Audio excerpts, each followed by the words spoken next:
Well, hello there, everybody. Welcome. Hey, Susan F., Roger Blair, Henry, Denise.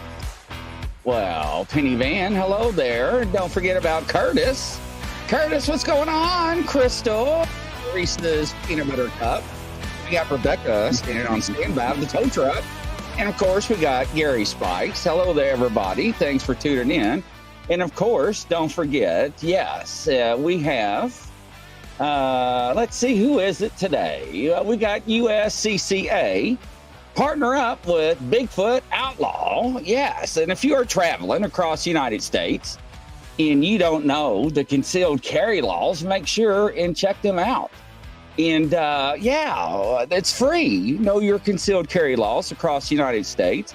All thing you got to do is send them your email, and it's free. Thank you, USCCA, for partnering up with us. Great shout out. Thank you. So, Justin, how are you doing, kind sir? Yeah. I am trying to survive this Florida weather, man. It was 86 degrees today, which doesn't sound bad, but the relative heat, the feels like temperature, what your body sees it as, was over 103 degrees today. It was brutal.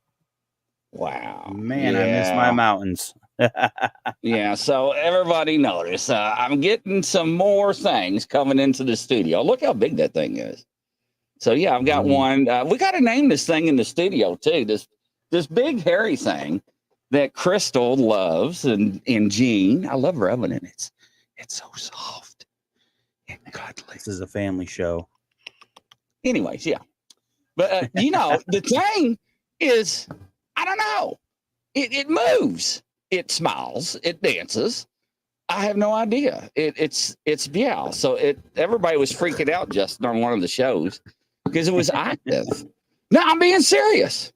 And yeah, it was active and everything, moving around, and yeah, it was just freaky. But yeah, so don't forget, ladies and gentlemen, we still need to name the furry thing. So just make sure and throw out some names. Penny Van, why are you always laughing at me? Anyways, yes. Where's Brian Barber? There he is. Hello. He's there. Brian. I saw him. Yeah, look, now this one. He'd be here tonight. Now this one, ladies and gentlemen, it's got the Ouija board on it. Look at it. Yes, the Ouija board. Yes. Isn't that wonderful? But anyways, it's just some additional things for the studio. People to look at. But yeah, so who needs prayers? Somebody needs prayers for Jean? Uh-oh. Hope Jean's okay. So tonight, ladies and gentlemen, what are we talking about, kind sir? Well, I saw somebody asking if we were talking about the Tasmanian devil, and I'm going to have to say no, we're not talking about the Tasmanian devil. We are talking about the thylacine, which is the Tasmanian tiger. Yeah, so two different subjects. Yes. Animals. Two different critters, but shout out for Roger at Squatch Holler. How you doing there, kind sir? Round of applause for everybody. Hey, Roger. Nice to have you. Squatch and Holler, how you doing? Oh, Brian's talking about your new skull there. Uh-oh. I'm going back through the comments. Yes, a Ouija skull.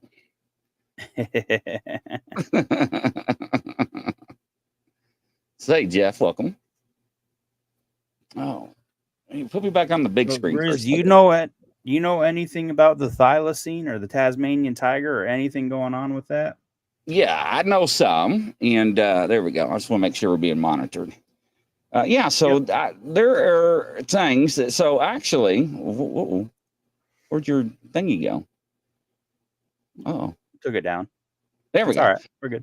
So actually, there are reports, and people believe that the animal is still alive. They thought, what was it what was the year? They thought the one in captivity finally died, and then years later, and years later, humanity felt bad. They were like, "What have we done, ladies and gentlemen?" And they regretted hunting this creature to extinction, and they really didn't know what to do because they were monsters. Yeah, that's basically it. This when I first heard about the thylacine, I heard about it as an extinct animal. Like that's what it was, in school, learning about the extinction of animals, the dodo bird, and dinosaurs, mammoths, and the thylacine. That was one because it was the only time where we have a specific date where we say this animal went extinct on this exact date. And we'll talk about that towards the end. In fact, World Extinction Day is celebrated on the date that they say the thylacine went extinct. But the big question is it really extinct or is it still surviving? Is this going to be another Lazarus animal where we find is actually still out there, declared extinct, but is it still there? So that's what we're going to go over tonight. We're going to go over what the thylacine is, kind of go over some description of it and some habits and stuff. And then we're going to get into the evidences of if it's still around or not. And there was actually surprising amount of evidence. I'm actually surprised that the experts are still saying that it's not possible. And then if there's time at the end, we can talk about some of the exciting stuff going on with thylacines. And we'll see if we have time for that. I didn't put that in the presentation, but it's always fun to talk about. So thylacine, are they extinct or they extant? And so by the end of the show, you guys can kind of tell me what you think. And is it legit evidence or do you think it's just kind of, bogus and hokum? So the thylacine is actually called the Thylacinus cynocephalus, which is a great name. Cynocephalus, as we know, is dog-headed, right? As we talk about dogman and cynocephaly and all that. It was a large carnivorous marsupial, now believed to be extinct, the only member of the family to survive in modern times. So a completely unique creature out there. Is also commonly known as the Tasmanian tiger, or more rarely, the Tasmanian wolf. If any of you guys are horror movie fans, you may remember in The Howling, I forget which one of the 4 or 5 that but they had the Tasmanian wolf as a progenitor of werewolves. So that was an interesting take on the movie. It was a very unique marsupial species that is unlike any around today. It was an apex predator that looked physically like dogs and wolves. And I got some links on there at the bottom, some of the places I got the information, the Australian Museum, and then some articles on reviving the Tasmanian tiger and some information there. What did it look like? So description is very important, right? We got to know what we're looking for. Sandy yellowish brown to gray in color, 15 to 20 distinct dark stripes across the back from shoulders and tail. That is one of the most distinctive features used for identifying pictures and videos. Body hair was dense, short, and soft. Had a large head that was dog or wolf-like. Short, rounded ears that were erect. Jaws were very large and very powerful with 46 teeth. Another thing with them is they could open their jaws exceptionally wide. If you ever see a video of who they call Hobie, which was the last one in captivity, you can see him yawning and has an amazing width that he can open his mouth. The legs are relatively short and the tail was very stiff. Another identifying feature is the stiffness of that tail. They were also known as a sheep killer. Remember? They were, and that's something that we can talk about. Yep. Yeah, and that's why everybody was hunting them, killing them. Yep. We'll talk about that when we talk about why they went extinct and how they went extinct and all that kind of fun stuff. So here is artist rendition. And there is actually the last known live one. They called him Hobie from the Hobart Zoo in Australia. As an actual photograph verified of the last living thylacine. There is 2 males, 1 adult, 1 juvenile.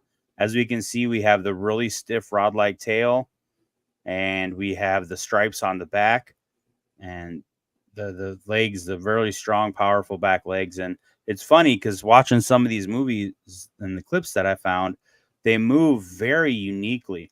And one thing I didn't know until I was researching this was that they were known to kind of rise up on their back legs like kangaroos, and they could actually hop like Yes. kangaroos for a distance. I did not know that until researching this. So I thought that was really cool.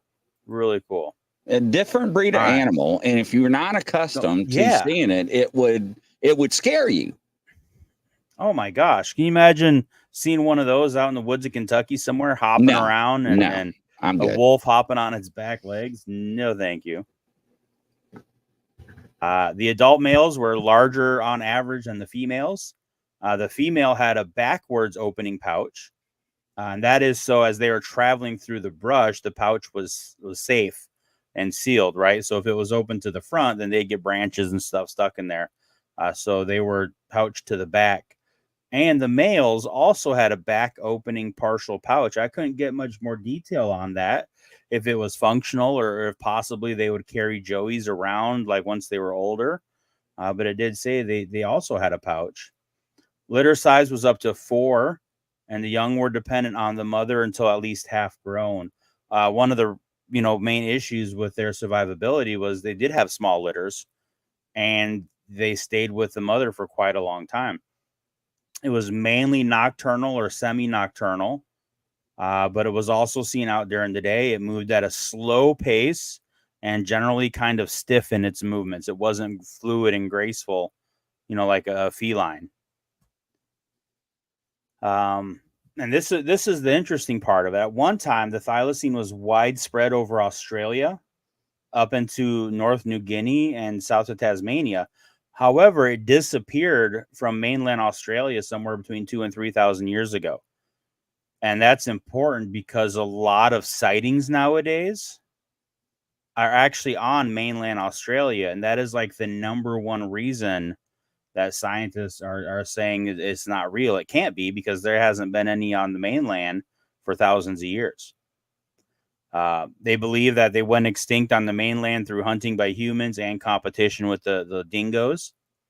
In recent times, the Tasmanian tiger was confined to Tasmania, where its presence has not been established conclusively for more than 70 years. In Tasmania, the species was best known from the north and east coast and midland plains. So it was not only just in Tasmania, it was also kind of localized to specific regions in Tasmania. And again, the smaller range is one of the reasons why the mainstream scientists just say that there's no way, you can't be seeing them in Australia because they're just not here. Here we're talking about the extinction. The arrival of the Europeans in Tasmania, once again, us humans had to come in and screw things up, heralded the beginning of the end.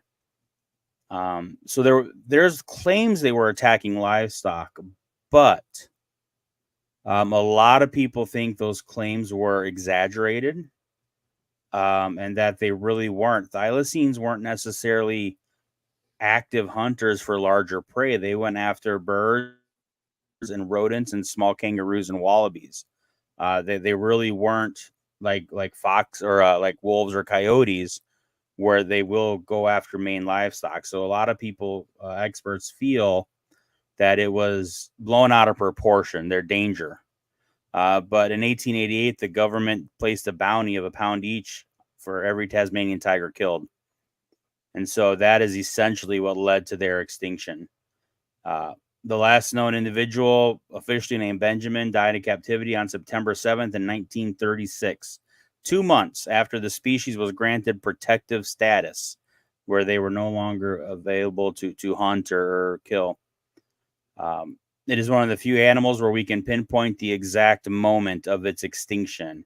And that date, September 7th, now marks World Extinction Day. So how sad is it where people literally watched, the extinction of an animal in their minds? Like, oh, it's awful. It kills me. As an animal lover, no. But there have been, ever since then, reported sightings of them. And there's a couple of groups out there that have decided to take this seriously. And it is generally because the people that founded them had their own experiences, and people told them they were crazy. But they're like, no, we know what happened. This one here that I found is called the Thylacine Awareness Group of Australia. I'm going to give mad shout out to them. Their website is absolutely amazing. The way it's laid out and organized and everything is presented, I suggest for anybody that's interested to go check out their website. I did reach out to them by email to see if I could get them to come on, but I did not get a reply. However, if I do get a reply back, I will arrange for them to try and come on at a later date so we can discuss it with boots on the ground researchers. So evidence for the survival of the thylacine, just like any other critter, we have sightings. Is there photographic evidence? Is there video evidence? Is there tracks? Is there vocals? And Brian Barber, a special one for you. Is there poop? Is there scat left behind? Standing stones asks ivory-billed woodpecker to say it's extinct, but yeah, that actually has been filmed a couple times by biologists, but they don't know what the population is. So I think they're kind of saying they're not sure the status of the ivory-billed woodpecker, but there has been confirmed 2 sightings of them that I'm aware of in the swamps like around Louisiana. And that would be another Lazarus animal if they were actually to bring it back out of extinction. Roger Blair says, I've read articles and watched videos claiming they had some DNA that they could use to bring them back. Yes, that is due. They do have preserved specimens. They have the DNA specifically that they're using came from a pup that's preserved in alcohol, and they took it from the pouch of the pup to have the least corrupted DNA sample possible. So yes, that is 100% true. All right, so sightings. We'll start with sightings. There's a list of them. I didn't want to get really specific on them because that can take up an entire show, and I think the video or the picture evidence and video evidence and stuff, it was more worth spending time on. But here is a list from about 2004, and these are ones only reported to the Thylacine Awareness Group. So there's a lot more out there. But as you can see, they're widespread. We got New South Wales in 2020, Victoria region several times, mainland Australia, Queensland, and Tasmania. And so the sightings are spread across time. We got 2004, 2016, 1999, 2019, 2020. So there's definitely sightings out there, and there's many, many more. There really is. Most of them are brief sightings, roadside sightings. We saw it flash across, but we recognized the tail and the stripes on the hind end. Yeah, this is a very distinctive animal. This is something that sticks out. This is not something you're going to see every day, ladies and gentlemen. Correct. And the big identifier, the big thing to remember is there's nothing else like it. That there's not much of a chance. Let me clarify, not much of a chance of a misidentification, especially looking at that hind end. There's nothing that size with those features. Dingoes don't have tails like that. They're not that coloring. The smaller animals that do have stripes on the back end, like the numbat, which is a distant relative to the thylacine, they're way smaller, way smaller, and they're structured differently. So when people are seeing these, they're seeing them through the brush or seeing them run across yards and roads real quick, but they're going that there's nothing else that it possibly could be. There's just not an option. Photographs. People have taken photographs. All right. So here is one in the bush and then the one of Benjamin for a comparison. This was 1964. Melbourne, an elderly lady took this, and it's not good quality. This is actually from the newspaper itself. But we can see the stripe pattern. We can see the tail coming off the end here, the shape of the rear end. And basically what we're seeing over here is this half of it. And the stripes go up to the shoulders, just like the description say. We have this one, which I think is a very good photograph. Again, we can see the classic stripes. We see the long, stiff, rod-like tail. It's going away from the camera. I think that's a very, very good photograph. Now, this one is interesting. This is a trail cam. This is directly from the Thylacine Awareness Research and what they do. It's really hard to see, but directly center. I don't know if you guys can see my mouse. I don't know if that works like that or not. If you hover over the picture, you can. Directly in the center, there is this. So here is the animal on the left-hand side there. The right-hand side is a taxidermy model for reference. But do you see that critter there? Yeah. Right here in the center, walking away, and the tail is pointing off to the right side there, and the ears and stuff on the left, and you got the stripes on it.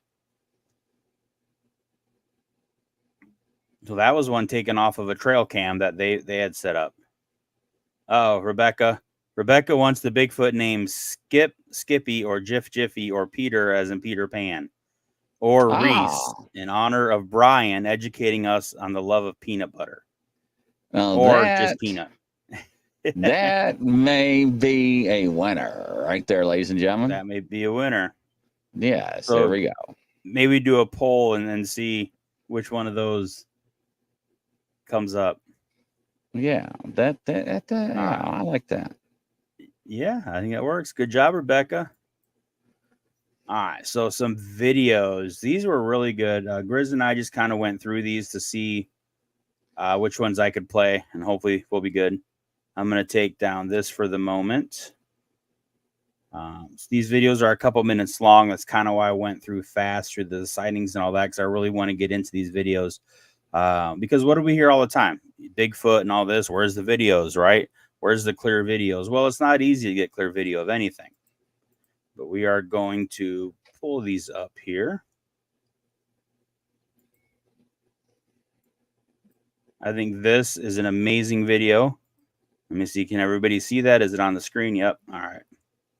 So we're going to play this. Well, hold on. Before you play, hit that sound button right there. No. Hit the sound button first. I got it. Pause it. Then blow it up. It is paused. Then blow it up. Blow it up? Yeah. There you go. Here we go. Full screen. Perfect. Good? All right. Yep. See, guys, I'm learning. We'll get it. All right. June 30th, 2017.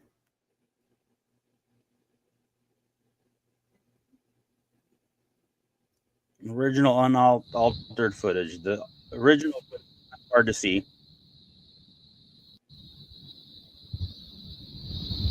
Notice it's kind of a weird movement. You see that where it's kind of kicking its butt up and down every time it runs? Yeah.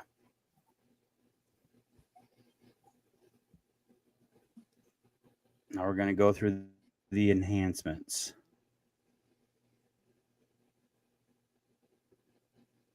Wait till he gets in close on it, guys. To me, it's unmistakable what it is. See that unique movement? Look at the tail. Yeah, look how it's hopping on its back legs. That's not a dingo. That's not a dog run. Yeah, it's Brian. It's a bounce. There you go. See that? You see how it's a hopping movement on the back legs, guys? It's not running like a canine at all. You see where both legs actually leave the ground on the backside? And then the tail, the stiff rod-like tail. Now, obviously, with the coloration, we can, I can almost see what could be stripes, but that could also just be artifacts from zooming in so much. You know what I mean? But that movement, that's exactly how they describe the thylacine moving right there. Clearly not a dingo. Clearly not a canine.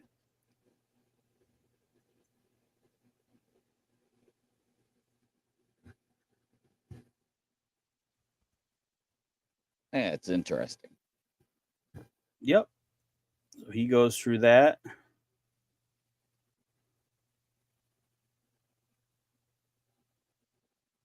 So I think that is very great footage, very clear footage. I can't tell what other critter that could be. Granted, I am not an expert, but I think that's a pretty good one. A pretty good one. Yeah, Rebecca that's asks, very is it just fascinating. favoring one back leg?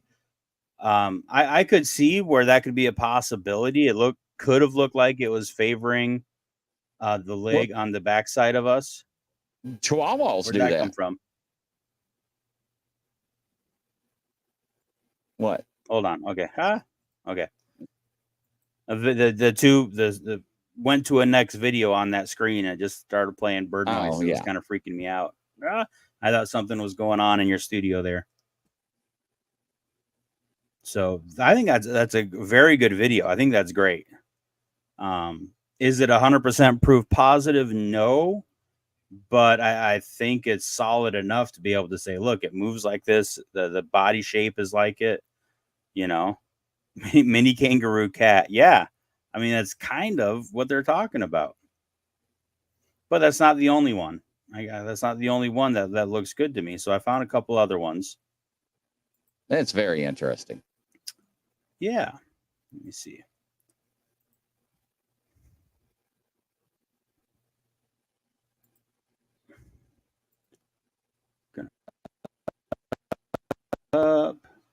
Okay, this video here is a found footage video from 1973. This is the one. This is the footage that I remember seeing on like documentaries about the thylacine.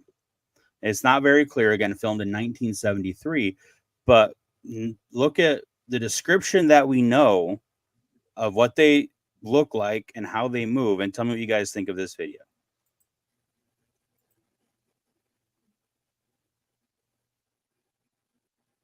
There's that tail again. Yep. Now this one is running faster. It's got more of a speed to it. Like the smaller one too, it looks like. Yep.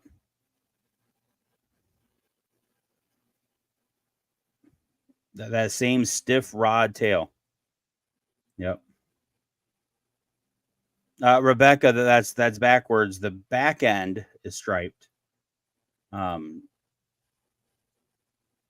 me see where her comment was.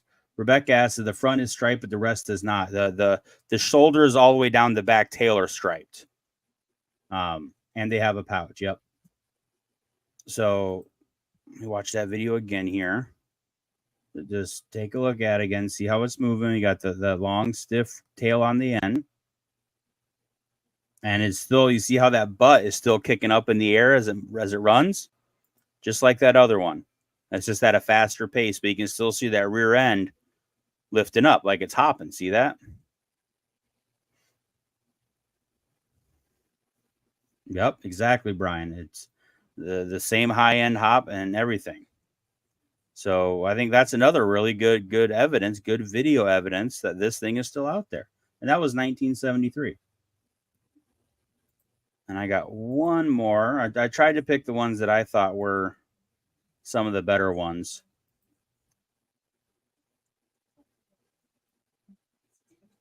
Pause that, open up, because otherwise Grizzly will yell at me. All right. Look at that creature.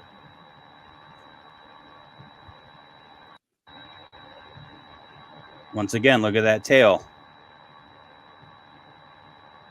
Super stiff. And then the back end just popping up as it runs, popping up. This isn't the original. This is high contrast. That I couldn't find the actual unaltered one of this one. Rebecca, these are native to Australia and Tasmania. Yes. So these are marsupials. They're pouched just like kangaroos and possums and tassies and wombats and whatnot. But again, we have the same movements, guys. The same body structure, everything. To me, these videos alone should constitute enough evidence to at least put a scientific search out there for these critters. I mean, that's my feeling on it. when you have a chance, can you pull up a dingo to show everybody, please? Yeah. Welcome, Trina. Absolutely. Nice to have you, Trina. Absolutely. We will pull up dingoes. That's a dingo, mate. Hold on. Let me get some light on my keyboard here.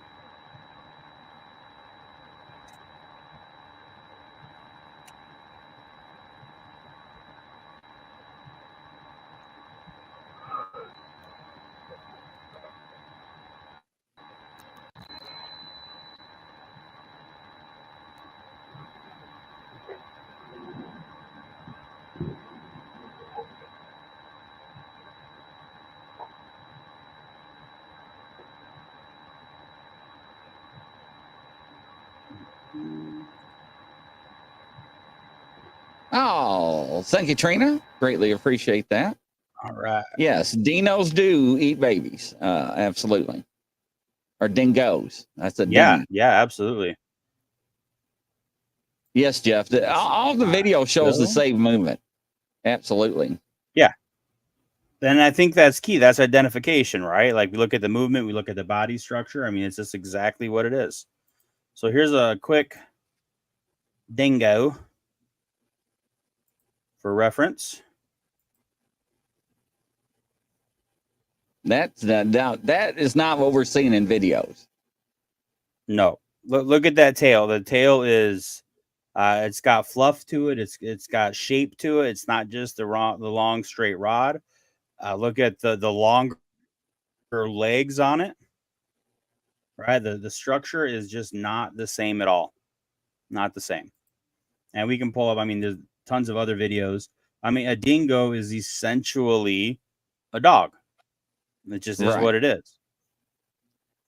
And then I don't see that the ears are much larger. Yes, their coloration is similar of their base coat, but that's about it. That's about it. So great videos, guys. I love the videos. Again, if we had just had videos, I think that right there is enough evidence, plus people's sightings saying, hey, you know, these things are really out there and they should be seriously looking for them. But again, a lot of them are being sighted on mainland Australia, where supposedly they've been extinct for 2,000 to 3,000 years. And they're just going, nope, not possible. So they won't even bother looking for it. And I think that's awful. That's not how science is supposed to work. There is a reason why they're not going out there and looking for them. There's got to be. There's got to be. Yes. Got to be more than that. All right. So tracks, guys. Let's talk about tracks, right? So I like this one because on the right here, we see the sketch of a freshly deceased thylacine. It's front foot from 1926. Now look how distinct that is. One of the distinctive markers of a thylacine foot is that fifth dew claw toe on the backside. Now, it's not stationed up really far up on the back of the foot like in dogs or like in cats. And so a lot of times that fifth toe is viewable in the tracks, okay? And then look how the pad is. We have this long heel pad, okay? And if you look at the track next to it, cast from a trackway found in 2016, I mean, that's almost an identical. We see that fifth toe coming off the back end. We see that longer pad coming down there underneath the tape measure. I mean, it's not a canine print. You know, we've studied canine prints a little bit. The toes and the center pad don't match at all. So it's not a dingo print. What's that going to be? I believe that's a legit thylacine track right there. There it is in the dirt. Or maybe not that exact track, but from the same trackway. And the measurements on it right there. And look, there's a whole trackway they found. It wasn't just a single print. You know, and the reason I'm stressing some of this stuff, right? Because what do we hear when it comes to Bigfoot? Oh, how come there's just one print? Oh, how come the track doesn't look right? How come you didn't look at the whole trackway, right? Well, these guys are doing it right. They're going, look, here's a cast, here's the print, here's the measurements, here's the whole trackway. Like, this is here. Here is an older picture from a different find, and you can see going down the center there where they have several sets of plaster casts. Now, an interesting story to that one. Apparently, the gentleman that did this and cast these photos and did the pictures, he passed away. Now, his collection was sent to the museum, right? And most of the collection has been lost. Yeah, go figure. My light off here, right? And when they re-looked at these pictures, these specific tracks there, they said, "Oh, we were wrong. These are actually just dog tracks." And the guy from the Thylacine Awareness Research Group there, he went to try and find them in requisition so he could compare them to his own tracks, and they wouldn't even let him see them. They said, "Now they're dog tracks. You didn't request the dog tracks, so we're not even going to let you look at them." Unbelievable. All right, vocals, guys. I wanted to give you some vocals, but unfortunately, the video was copyrighted, so we couldn't show it. So there's a link if anybody wants to write that down or type it into whatever you're listening to and go listen to it on YouTube. Feel free. It was recorded in Tasmania early one morning in 2019. Apparently, they will vocalize and communicate and yip at each other to coordinate hunting. And in this video where you can hear them, they're yipping back and forth. You can tell they're separate individuals yipping at each other. I can't say that's definitive because I'm not familiar enough with the local animals to know all their sounds. But the people that have recorded this are saying this doesn't sound like anything that we know. This is what we are told these things sounded like. So we're going to have to kind of skip the vocals, but that's okay. Again, if you guys want to look them up and listen to them, you can find them out there. They're pretty fascinating. Brian Barber. Poor guy. He's laughing. Scat found it in 2017 in Tasmania. All right. So I didn't get the whole story on here. The basic story was he was invited, the guy in charge of this particular group was invited to go to Tasmania. This guy just bought a Land Rover and wanted this guy to show him around. While they were out, he came across this scat and he decided to collect it, froze it right away, but couldn't find anybody that would actually DNA test it. He contacted all these labs. Nobody would do it. Nope, can't do it. Finally, he found a university guy that said, "Yep, we'll do it for 200 pounds. Bring it in and we'll take care of it." So he brings it in, gives the guy 200 pounds, and he's waiting for results. Nothing happens. So he calls him. And the guy's like, "Oh, well, yeah, it turns out I can't actually test it. So you better come pick it up." Now we're talking a couple weeks later. Yeah, something so happened. He sends his girlfriend to go pick it up. And by this time, obviously, it's no longer frozen, right? It's thawed. It's a mess. He's trying to find somebody that's going to test this. Nobody will. Finally, he hears about a group doing DNA testing. I believe it's eDNA testing in a river looking for a platypus that aren't supposed to be there, but they're looking for DNA. And he's talking to them, and basically they said, "Yeah, we'll test it for you. Not a problem.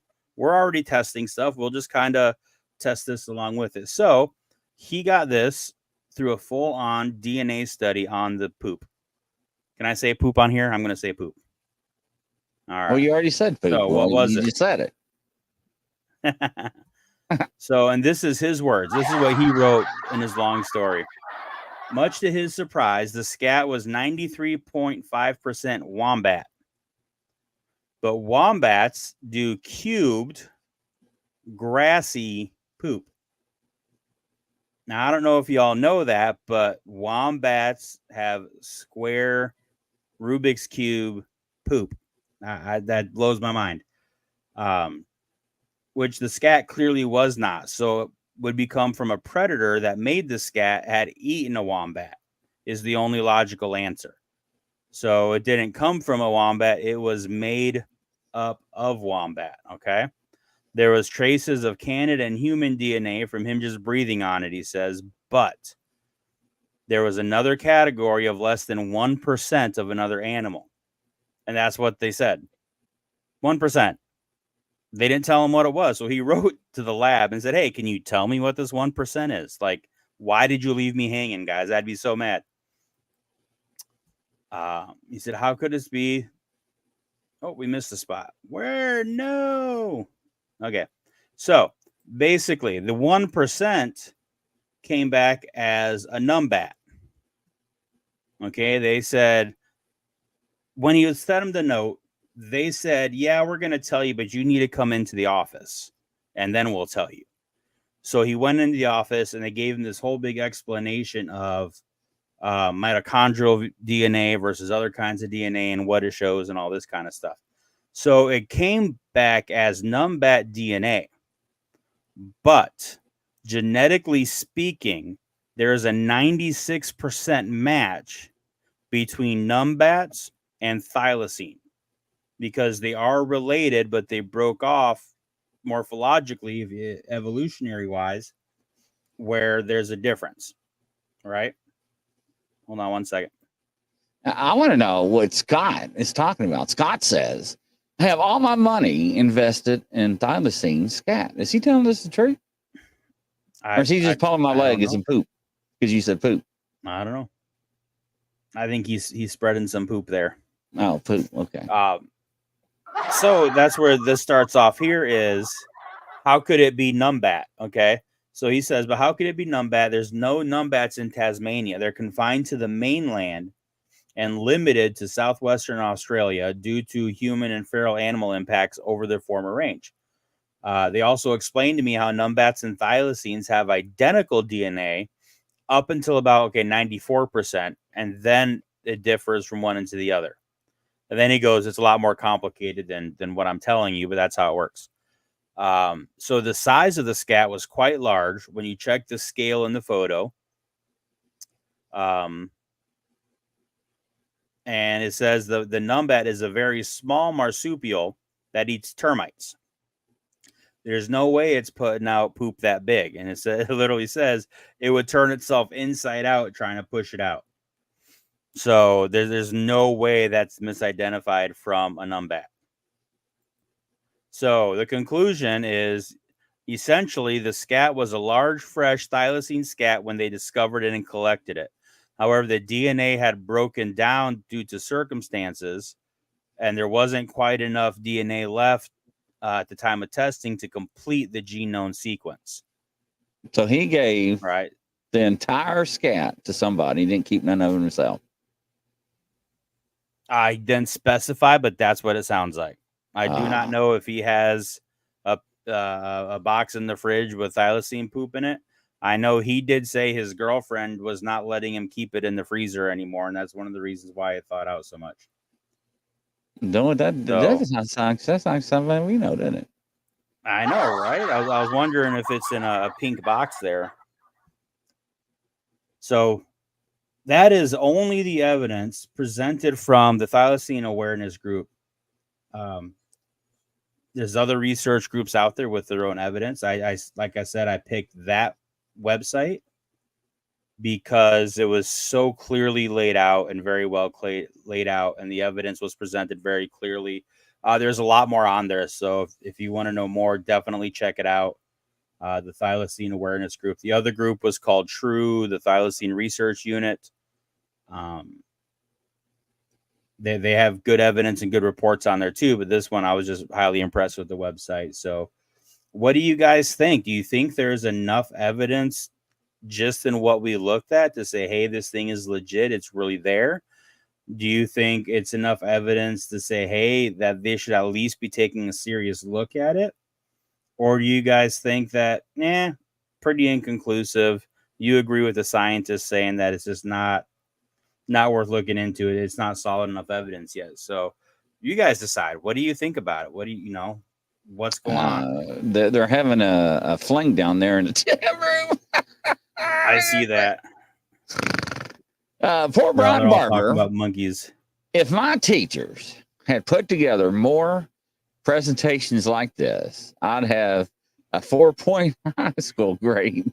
Great job, Justin. The video says, let's take it serious. But look, ladies and gentlemen, people are seeing something. They're documenting something, right? I mean, come on. So, yes. The part that irritates me is, as Bigfoot researchers, and I know we do a lot more than Bigfoot, but that's the main one that we talk about. They say, how come you don't have clear videos? Why don't you have good photos? You don't have trackways. You don't have this. If you had that, if you had legitimate DNA, blah, blah, blah, then science would legitimately research into it, right? And yet here's a clear example where they have all that stuff. They have good video evidence, clear video evidence. They have photographs. They have DNA analysis. They have trackways and footprints that are unique, and yet they're still not searching it out. So it's one of those where, I mean, I don't understand where science isn't going, hey, we need to look into this. There's got to be something there. There is something that, if the discovery of that animal is to resurface, there's got to be an impact somewhere, somehow. It has to be. That's the only explanation I can think of, because in my personal opinion, there is enough evidence out there to justify a full-on search. And I can guarantee if they did a full-on search, they would find it. I mean, they talk about discovering a separate species of animal based off of one, camera trail picture from the Philippines on a civet cat, blah, blah, blah, based on its markings. And they're willing to say this is a whole different species and that, but they're not willing to even look at this. I think that's absolutely absurd.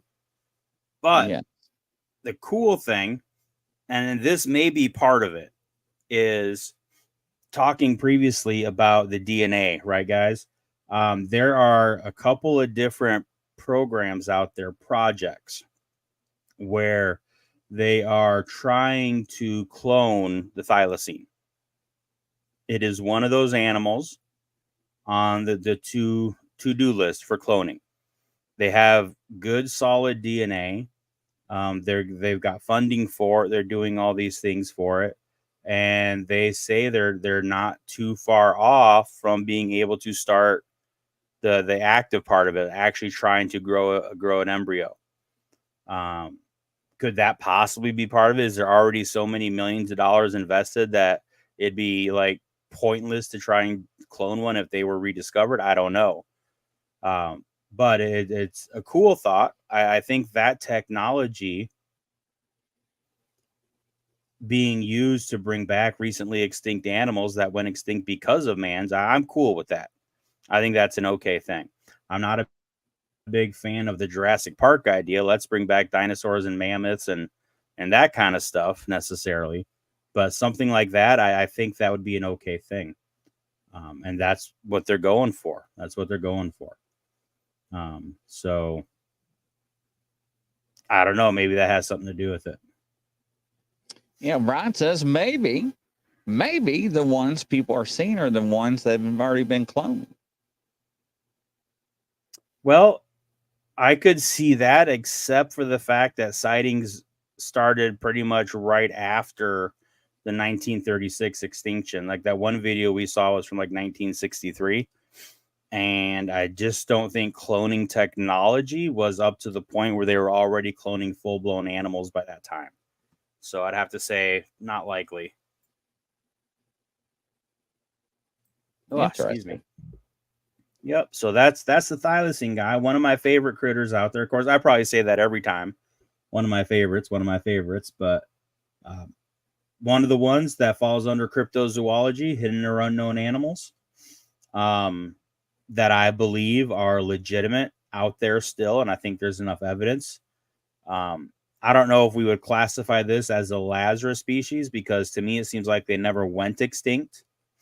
But by definition, they were declared extinct. And if we find that they're still alive, it would be considered a Lazarus taxon. So check it out, guys. Support the researchers. You know, there's Facebook groups for it. There's websites for it. All about that thylacine, guys. Interesting. So, yeah. Well, good job, Justin. It was wonderful. Good presentation. Yes. Yeah, it was a very good presentation there. I really enjoyed it. So, guys, I need a topic for next week. I want the audience to tell me. You already got a topic. Oh, what's that? What did I miss? Yeah, you got a visitor. Oh, that's right. I forgot. Never mind. Okay, so give me a topic for the next show that I need a topic for. Yeah, so he's got a special guest coming that everybody hasn't seen in a while. So, yeah. And don't forget, ladies and gentlemen, tomorrow night at 6 p.m., the crime show is returning. Jennifer is back in the country from her birthday. So, yeah. So she hit me up tonight and said hello to everybody. So she is back and doing good. So, yeah, welcome, Phyllis. Nice to have you. Hello there. So we'll start back on a normal routine and get some shows. And don't forget, we're adding another show, I think, the next week or two. And we're possibly adding another show on top of that. So we're going to work that out. Here we go. Scott's line. So what is that, a pterosaur? Pterosaur. So dinosaurs. Scott, one of the very first shows that we did, our guest was Amanda. She is a real life witness of a flying pterosaur that she saw as a kid. So it wasn't pterosaurs specifically we focused on, Scott, but it was living dinosaurs and reports coming out of Appalachia and out west and stuff. So we have talked about living dinosaurs. Go back, check it out. It was, I think, the second show that I did with you, Grizz, after my introductory show with the Cott County attacks. So that would have been the second one back there. Scott, go back, check it out, man. It was a good show. All right, ladies and gentlemen, from coast to coast, around the world, we'll catch you tomorrow night at 6 p.m. Eastern time. Godspeed. We'll see you soon. Bye-bye. We'll see you guys.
Coming to a YouTube channel near you.